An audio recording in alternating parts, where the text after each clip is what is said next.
comment choisir la bonne idée de roman quand tu en as trop.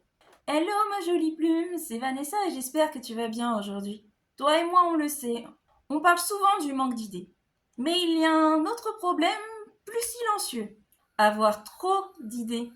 Une idée pour une romance, par exemple, ou alors une idée pour un thriller, et aussi une idée pour une fantaisie, et encore une autre qui te semble incroyable, mais elle est floue. Et au lieu d'avancer, tu hésites, tu changes d'idée. Tu commences plusieurs projets, ça c'est moi. Tu ne termines rien, ça c'est encore moi. Alors aujourd'hui, on va voir comment choisir la bonne idée de roman, sans regretter, sans douter, en permanence. Partie 1.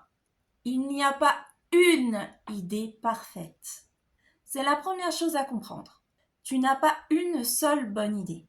Tu en as plusieurs potentiellement bonnes. Ce qui fait la différence, c'est pas l'idée en elle-même. C'est ce que tu en fais, la manière dont tu la développes. Oui, mon Orion, ton engagement sur la durée. Attendre l'idée parfaite, c'est souvent ne pas commencer à écrire. Partie 2. Pourquoi c'est si difficile de choisir? Choisir une idée, c'est renoncer aux autres. Et ce renoncement peut créer de la peur. Mais si je me trompe? Du doute? Et si une autre idée était meilleure? Ou alors de la frustration? Je ne veux pas abandonner les autres, mais ne pas choisir, c'est rester bloqué pendant des semaines, voire des mois, pour savoir quelle idée est la meilleure, alors qu'en réalité, il n'y en a pas vraiment. Partie 3. Le piège de l'idée la plus brillante. Certaines idées semblent incroyables sur le papier, très originales, très ambitieuses, mais elles peuvent être difficiles à construire, difficiles à tenir sur la durée, ou moins personnelles qu'elles en ont l'air. Une idée brillante n'est pas toujours une idée que tu vas finir. Je me suis laissée prendre dans ce piège plusieurs fois et franchement, c'est hyper frustrant. Partie 4. L'idée qui fonctionne vraiment.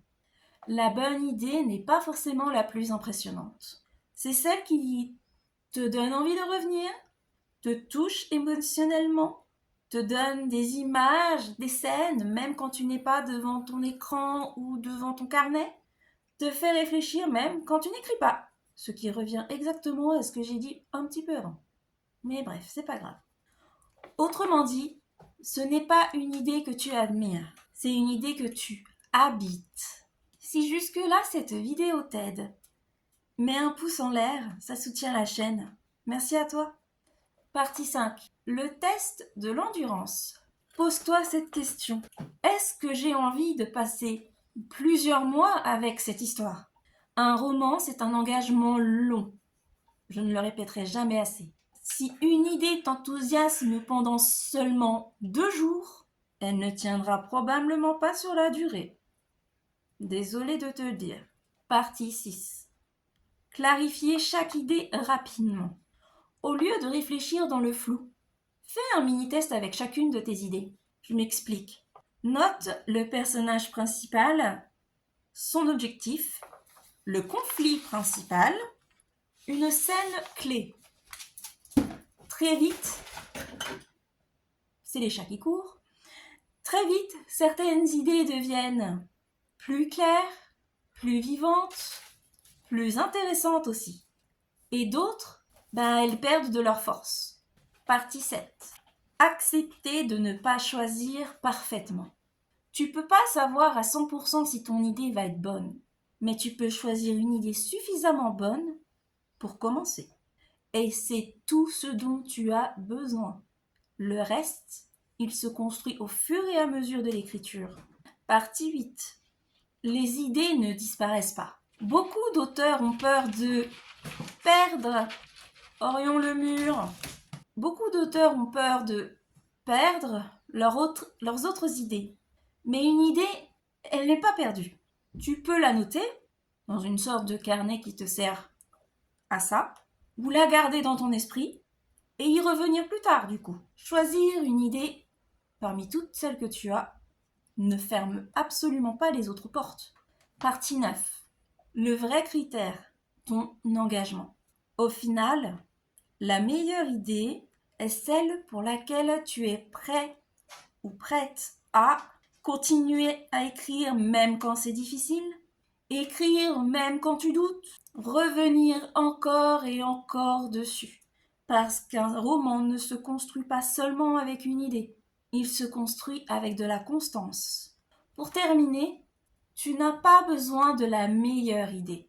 Tu as besoin d'une idée suffisamment forte pour commencer, suffisamment vivante pour continuer, suffisamment importante pour toi.